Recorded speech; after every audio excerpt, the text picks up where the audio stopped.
क्या हुआ इस गांव को? क्यों पड़ा है ये 170 सालों से वीरान? क्या वास्तव में भूत रहते हैं इस गांव में? दोस्तों, हमारे देश भारत के कई गांव और शहर अपने दामन में कई रहस्यमय चीजों को समेटे हुए हैं। ऐसे ही एक घटना राजस्थान के जैसलमेर जिले के कुलधरा गांव की है। यह गांव पिछले 170 सालों से वीरान पड़ा है। कुलधरा गांव के हजारों लोग एक ही रात इस गांव को खाली कर चले गए थे और जाते जाते उन्होंने इस गांव को एक श्राप दिया कि अब यहाँ कोई नहीं बस पाएगा। तब से यह गांव वीरान पड़ा है। कहा जाता है कि यह गांव रूहानी ताकतों के कब्जे में है। कभी यह एक हंसता खेलता गांव आज एक खंडर में तब्दील हो चुका है। टूरिस्ट प्लेस में बदल चुके कुलधरा गांव में आने वाले लोगों की माने तो यहाँ रहने वाले पालीवाल ब्राह्मणों की आहट आज भी सुनाई देती है। उन्हें वहाँ हर पल ऐसा अनुभव होता है कि उनके आसपास कोई चल रहा है। बाजार की चहल पहल की आवाजें आती हैं, औरतों की बातें करने की, उनके हंसने की, उनके चूड़ियों व पायलों की खनक हमेशा इस माहौल को डरावना बनाती है।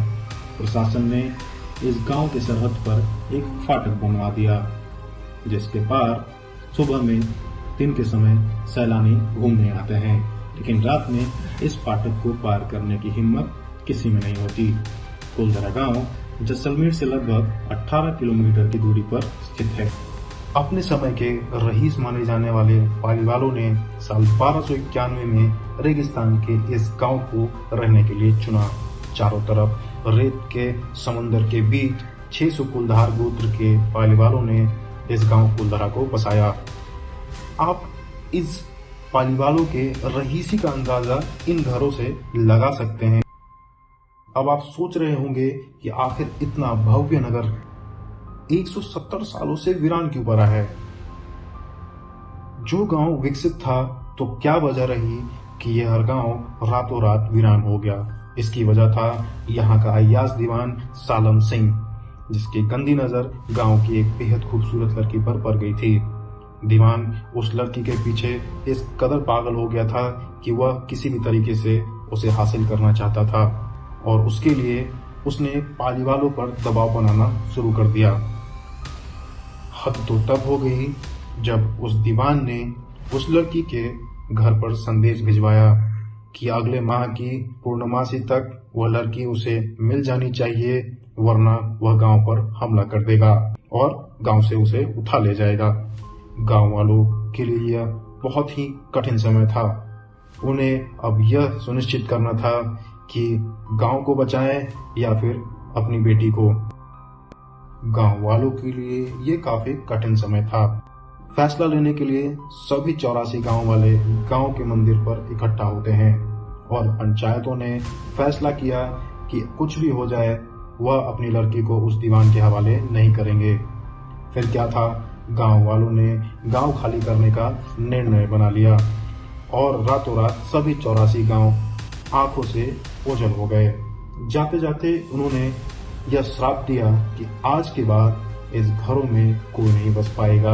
आज भी इस गांव की हालत वैसी ही है जैसी उस रात को थी, जिस रात को लोग इसे छोड़कर चले गए थे। पालीवाल ब्राह्मणों के श्राप का असर यहाँ आज भी देखा जा सकता है। जैसलमेर के कुछ स्थानीय निवासियों की माने तो कुछ परिवारों ने यहाँ बसने की कोशिश भी की, लेकिन वह कामयाब नहीं हो पाए और उन्हें यह गांव छोड़कर जाना पड़ा। कुछ स्थानियों का तो ये भी कहना है कि कुछ परिवार वहां बसने तो गए थे, लेकिन वह आज तक वापस नहीं आए और वो कहाँ गए किसी को कोई खबर नहीं है। मई 2013 में दिल्ली से आए भूत प्रेत व आत्माओं पर रिसर्च करने वाले पैरानॉर्मल सोसाइटी की टीम ने कुलधरा गांव में एक रात बिताई। टीम ने माना कि यहाँ कुछ न कुछ असामान्य तो जरूर है। टीम के एक सदस्य ने बताया कि विजिट के दौरान मैंने कई बार ऐसा महसूस किया कि कोई मेरे कंधे पर हाथ रख रहा है और जब मैं पलटता था तब वहाँ कोई दिखाई नहीं देता था।